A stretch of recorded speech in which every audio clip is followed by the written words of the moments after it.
Pinball Mayhem here. Quick update, micro update. I got the Playfield pretty much together. I still need to rebuild the flippers. Move this out of the way. There we go. The apron was cleaned and waxed just like I explained the other piece. But I wanted to actually show you something. Two things actually. First off, these are some other flipper bats I had. So these are the two original flipper bats right here. This is the junk. I always save everything just in case I need to reference it or something. So this is my junk bin. And this are the two bats that were on there. Interesting enough, there's two styles of bats that you're going to be running into. Well, there's many styles of bats, but you're going to, as far as talking about today, we have ones that have what's called a shoe. So there's the shaft and then has the metal insert part, and then the plastic top is just a shoe. This is actually in decent shape, but the other side wasn't even yellow looking anymore. I don't know, this is almost beige. It does not have the shoe, and it's also split in the front. So that split's going to horribly affect power and aiming, and it's going to make it feel unbalanced. The other problem is one being metal and one not being is going to be, they're different weights. And the reason they went this way, or the reason why I like these better, is they are lighter and give you a lot more pep, a lot more pop, a lot more power than this does. And so I like to, on the game where they're not matching, of course, switch them over. I happen to have a set of, I believe these are off another game, yellow matching ones. These are not attached or anything, they're just sitting there where they don't have the shoe on the bottom.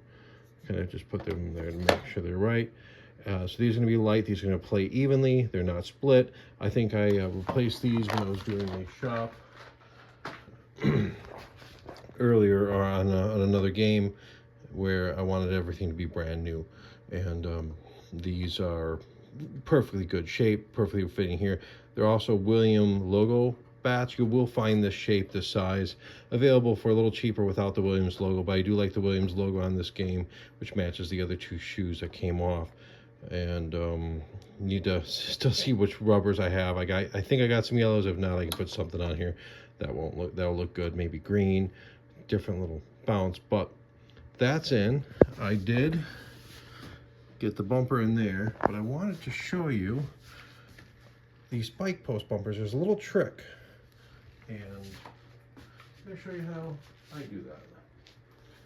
So also, you notice there's no head, it's powered up. I just made sure that those plugs that go to the head are hung out, not touching anything or each other, and powered up. A lot of times EMs, you can get away with that. So this is the rubber that's going to go on here. Now, a lot of times when you put these on, especially when you're putting rubber ones on, silicone ones are a little bit better. Super band ones are really tight.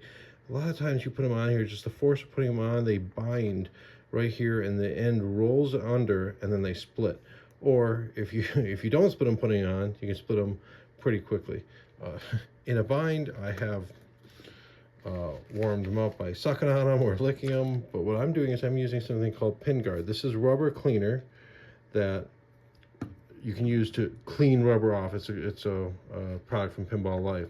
So I do is I just take my finger, get a little bit on there, put it on the end, and then I use that to slip it on. So that way it slips down, it doesn't roll under, it goes on cleanly, and being that it's a pinball cleaner, rubber cleaner, it doesn't leave any, doesn't dissolve the rubber, it doesn't leave anything in it. There. And that's how I put those on. So I put both those on.